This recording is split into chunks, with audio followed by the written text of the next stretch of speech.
Alright, so when Aaron and I began this process about 4 or 5 weeks ago, we immediately divided up the tasks and duties that we would each do. It was a lot of work and we needed to play on our strengths for our duties. So uh, Aaron was to design the point-of-purchase display, including the graphics and the structure.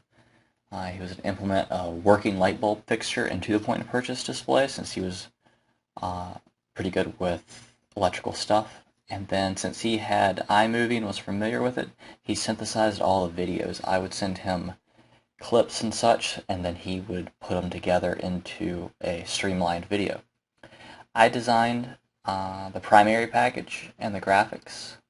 I did, since I was a little bit better with SolidWorks, I did all of the renderings for our brainstorming ideas and concepts. And then if any special graphic work had to be done, I would use Photoshop. And then if any sort of special alterations were to be done to the die lines, I was the one that used Illustrator to do that.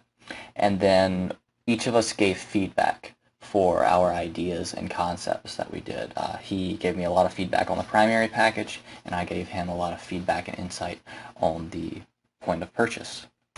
So our original inspiration for the idea was a lantern. It's almost like a beacon of light. Merriam-Webster defines a lantern as a usually portable protective case for a light with transparent openings.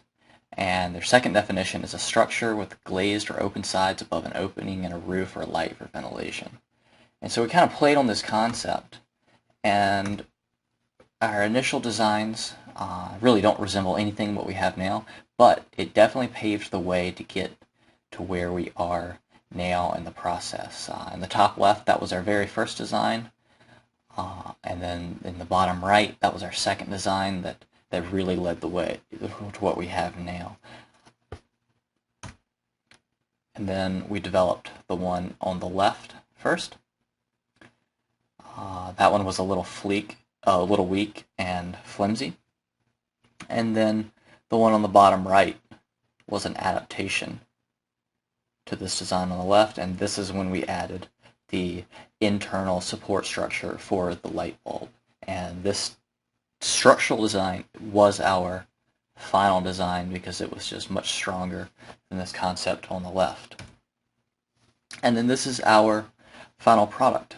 It's the final primary package for the light bulb that we printed on the Roland printer on 14-point semi-gloss paperboard.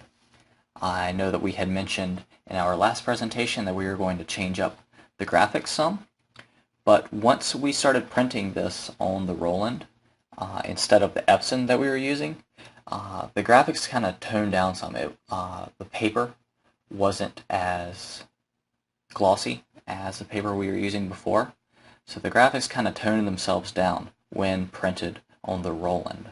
And you see we added the black to the inside, and that really toned it down. So we maintained this graphics theme. Yeah, it's bright, it's loud, but it definitely gets the point across. We wanted to use a lot of green, since green represents nature and life and the earth in regard to color psychology, while yet maintaining this high-tech, new age graphics theme in the background. So it's like nature meets high technology, while being very bright and loud and in-your-face type graphics.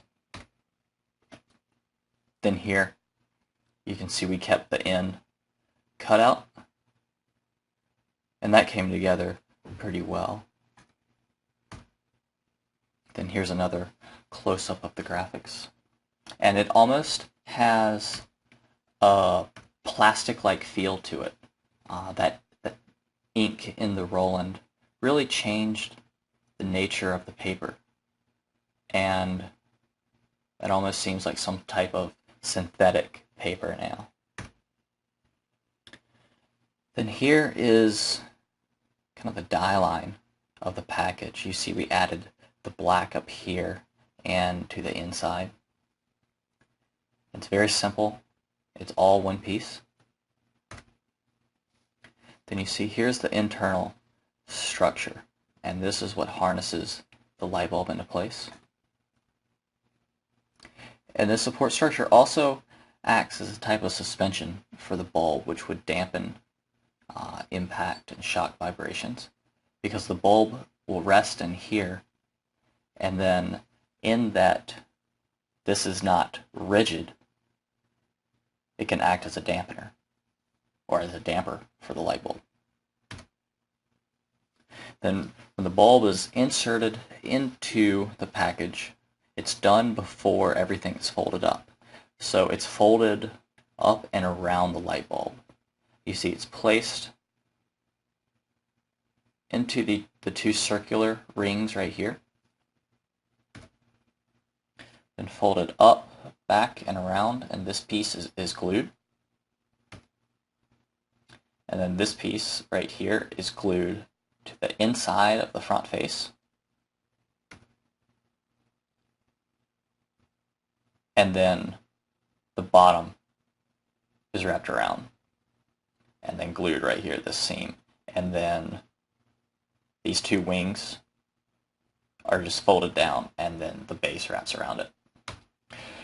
To open the package, you would just pull right here where it says pull, and then that would break that seal between the glue and the paper where the tab is tucked into the cut in the base of the package. And yes, the opening the package does compromise the package's integrity. Yeah, this has downfalls and benefits. The benefits are that this is a very economical design as far as we know, because it is constructed from all of one piece of paperboard. And it's very simple to cut out and put together. This also would help with theft prevention and being tamper evident. You're going to know if somebody has taken this light bulb out of the package before. And it also makes it a little bit harder for someone to steal it from a retail store, because they would literally have to rip the package open. Here is a shot of how they would be laid out on a 6-foot wide paperboard roll. You can get about 7 across per 6 feet. Then if you were going to ship a box full of these packages, you would arrange them something like this. The corners line up really well, and they're real stable in a position like this. Wilson and I were both very happy with the way the light bulb package came out, and also how the point of purchase display came out as well. We used similar color graphics on the point of purchase display as the light bulb package itself. We felt that having a black background on the point of purchase display would allow the light bulbs to stand out to the consumer a bit more than if we had very eye-catching graphics behind them. We also made our light bulb fully functional. The point of purchase display has a cord coming from the back of it that easily allows a person to simply plug up the light bulb. We place the light bulb in the center of the point of purchase display to really show off the product, and then have the products for purchase on both sides.